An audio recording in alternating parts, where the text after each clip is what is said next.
बहरहाल भारत ने भी सोचा कि अगर दोस्त बाइडेन सरकार जैसे हो तो उससे तो दुश्मन भले, और यह सोच के हमने कहा कि हम बड़े स्ट्रेटेजिक पार्टनर हमको करार दिया जा रहा था चीन से लड़ाने के लिए, तो अगर ये अमेरिका हमारे साथ ऐसी दुर्गति करेगा तो फिर तो साहब हमको भी अपना जो है फायदा देखना होगा, और हमने ये थॉ के लिए हामी भर दी।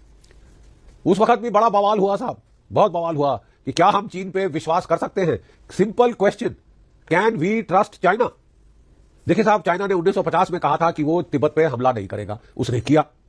1962 में तो साहब हम पे हमला कर दिया, लद्दाख में, अरुणाचल प्रदेश में, सब जगह। और मतलब चीन की विश्वसनीयता तो जीरो से भी निम्न स्तर पे थी। फिर बाद में राजीव गांधी और डेंग जाओपिंग के टाइम में जब अगेन दोनों देशों के राष्ट्रहित में था कि हम आपस में सुलह करें, हम आपस में टेम्पररी समझौता करें, चीन उस वक्त चाहता था hide your capabilities, wide your time. भाई अपने वक्त का इंतजार करो और अपनी जो ताकत को है उसको छुपा कर रखो।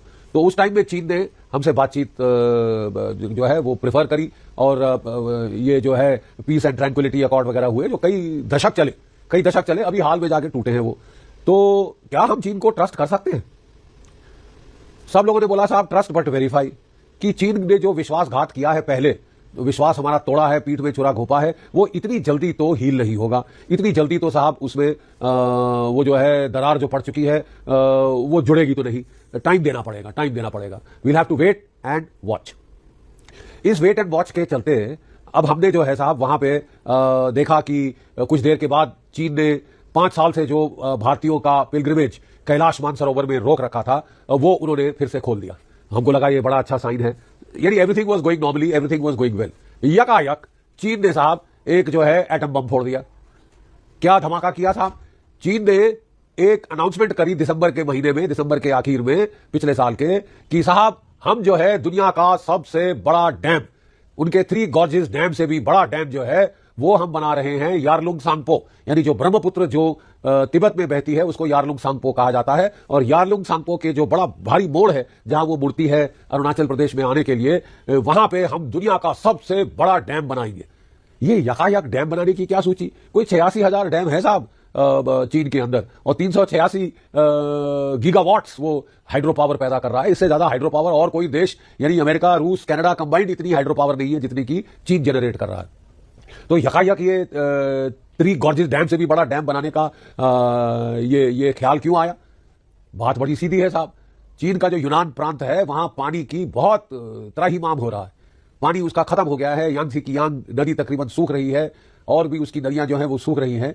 तो अंदाज लगाया जा रहा है कि चीन चाहता है कि वो यारलुंग सांगपो का पानी, ब्रह्मपुत्र का पानी, वो टनल से ले जाके गॉर्जेस डैम बना के बड़ा भारी पॉन्डेज करके वो टनल से ले जाके वो यहां से ले जाएगा क्या कहते हैं, यूनान।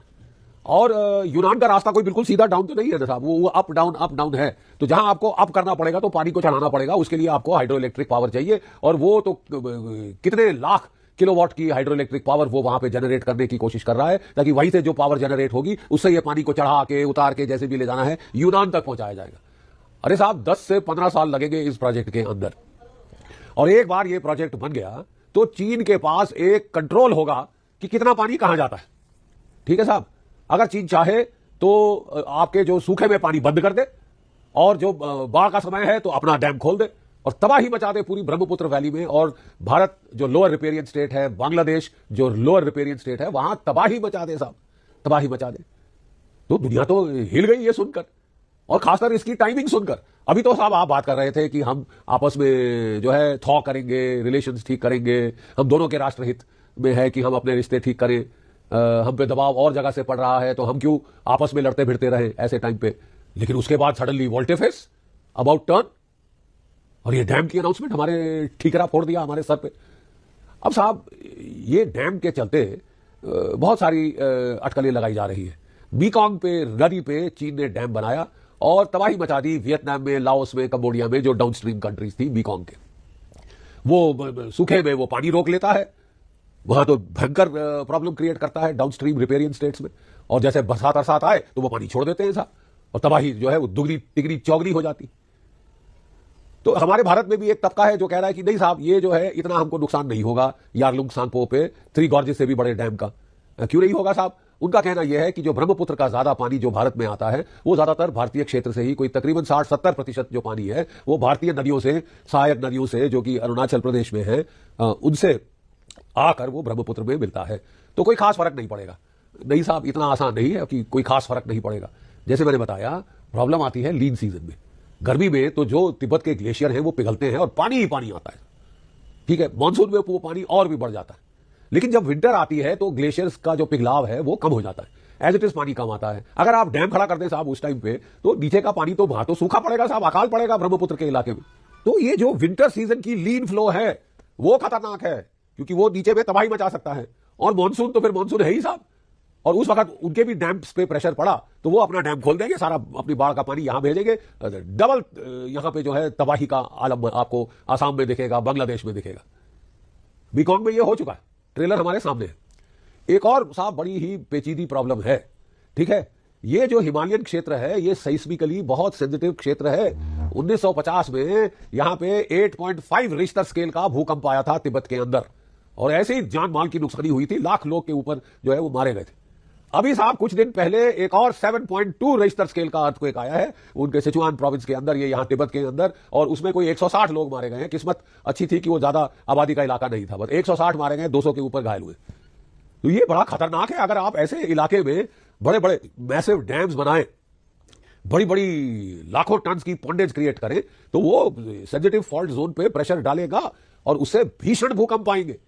चीन को थोड़ा सोच लेना चाहिए कि वो बड़ा दिखाने में कि आदम जात सबसे बड़ी है, हम कुछ भी कर सकते हैं, हम नेचर को तोड़ मरोड़ सकते हैं, तो नेचर भी आपको सबक सिखा सकती है, और हमको अध्ययन करके ही ये सब करना चाहिए। चीनी कह रहे हैं हमने अध्ययन कर लिया, लेकिन उनको अनिवार्य है कि वो जो डाउनस्ट्रीम रिपेरियन कंट्रीज हैं, in the instant case India and Bangladesh, उनसे वो परामर्श करें, उनसे वो बातचीत करें, ट्रांसपेरेंसी दिखाएं किस टाइप का होगा। अभी तो साहब ये हमको पॉन्डेज का डेटा नहीं दे रहे थे, कितना पानी बचा रहे हैं, कितना रख रहे हैं, पानी का स्तर क्या है, वही ये लोग नहीं कर रहे थे। तो आगे आगे फिर होगा क्या साहब। वो 3 गॉर्जेस डैम ने भी इनके लिए बड़ी प्रॉब्लम्स क्रिएट कर दी है, सेल्फ मेड प्रॉब्लम। लेकिन हुड़मती में हम तो कर देंगे साहब, कर देंगे। मतलब हम लोग शायद बहुत सोचते हैं और मीर मेख निकालते हैं। ये चीनियों का तो ये है कि कर दो साहब, हमारे टॉप लीडर ने बोला है कि कर दो, तो बस उसको कल परसों हो जाना चाहिए। और इस जल्दबाजी में आप you don't think the problem through and you create problems for yourself, और इस जो मसाइल में you are creating serious problems आपके जो डाउनस्ट्रीम कंट्रीज है, बहुत सीरियस प्रॉब्लम्स आप क्रिएट कर रहे हैं। तो इसके चलते ये तो रिश्तों में दरार डालेगा साहब, ये तो सीरियस दरार डाल सकता है। ये वो जमाना है जहां पानी की बहुत किल्लत हो रही है, वाटर स्ट्रेस बहुत बढ़ रहा है। साउथ ईस्ट एशिया का वाटर स्ट्रेस चाइना के वाटर स्ट्रेस से ज्यादा है। तो ऐसी हालात में अगर आप लद्दाख से पानी डाइवर्ट करें सिंकियांग की तरफ, वो चिप्स बनाने के लिए, अपने इलेक्ट्रॉनिक चिप्स के लिए बहुत पानी चाहिए होता है, तो लद्दाख का पानी वहां ले जाएं, चिप बनाएं, भाड़ में जाए लद्दाख के लोग, भाड़ में जाए भारत के लोग, पाकिस्तान के लोग। और यहां पे यारलुंग सांगपो पे आप डैम बनाना चाहते हैं कि भाड़ में जाए भारत के लोग, अरुणाचल के लोग, असम के लोग, बांग्लादेश के लोग। हमको तो साहब डैम बनाना हमको चाहिए। अब हमको चाहिए तो साहब उसमें ऐसी हालत अगर आप पैदा कर दें तो कॉन्फ्लिक्ट हो सकता है, वाटर वॉर्स हो सकती है, और अंदेशा लगाया जा रहा है कि आने वाले दिनों में वाटर वॉर्स हो सकती है। तो ये शांति की बात करते करते ये चीन ने एकदम राइट टर्न लेफ्ट टर्न क्यों लिया है, एक बड़ा भारी स्वर्व किया है। आप कहें कुछ और करें कुछ, तो आपकी तो विश्वसनीयता जीरो से भी डाउन हो जाएगी साहब ऐसे करते करते। क्या सोच के चीन ने ये किया समझ नहीं आया। और अगर केवल यही हुआ होता तो चिंता इतनी ज्यादा नहीं होती। साथ में वो फिर अपने वो जो है ओरियोग्राफिक वॉरफेयर पे आ गए हैं, कार्टोग्राफिक वॉरफेयर पे आ गए हैं। आक्साई चीन को उन्होंने बोला है कि ये जो प्रांत है ये शिंजियांग का प्रांत होगा। अभी तक तिब्बत का प्रांत था, अब वो कह रहे नहीं साहब ये तो शिंजियांग का प्रांत होगा, और हम जो है इसका वो नाम शाम सब चेंज हो रहा है। अब वो आए दिन नाम बदलते रहते हैं, लेकिन साहब बात इतनी है कि आप आक्साई चीन को अब दुनिया को कह रहे हैं कि ये डिस्प्यूटेड एरिया नहीं है, ये चीन का एरिया है, खत्म, एंड ऑफ मैटर, कर लो जो करना है। अब ये भी कोई बड़ा फ्रेंडली जेस्चर तो नहीं है साहब। और अभी आपने बोला कि नहीं साहब हमको थॉ चाहिए, और अकलमंदी इसी में दिख रही थी कि दोनों साइड्स को थॉ चाहिए, चीन को भी थॉ चाहिए। और एकदम से वो काया पलट और ये वो वेदर कॉक जैसे वो नॉर्थ से साउथ, साउथ से नॉर्थ होते जाएंगे, तो फिर चीन के साथ रिश्ते सुधरेंगे कैसे। भारत ने तो बहुत कोशिश की है, Bharat has gone out of the way, और अभी भी भारत कोशिश कर रहा है कि चीन बातचीत करे, कंसल्टेशंस करे डाउनस्ट्रीम रिपेरियन से, जो कि इंटरनेशनल लॉ के मुताबिक अनिवार्य है। लेकिन ये जो दो डबल पंच जो दिए हैं चीन ने, ये तो बहुत ही खतरनाक है, बहुत बहुत खतरनाक साबित हुए हैं। कि सखर पंच, एक तो यारलुंग सांगपो के ऊपर दुनिया का सबसे बड़ा डैम और दूसरा कि आप अक्साई चीन के बारे में, उसकी प्रभुसत्ता के बारे में, उसकी सॉवरेनिटी, हमारी सॉवरेनिटी के साथ इस तरह खिलवाड़ करना शुरू कर दे, तो ये तो बहुत ही अलार्मिंग साइंस है। चीन चाहता क्या है, चीन को चाहिए क्या? It will have to make it clear. जय भारत।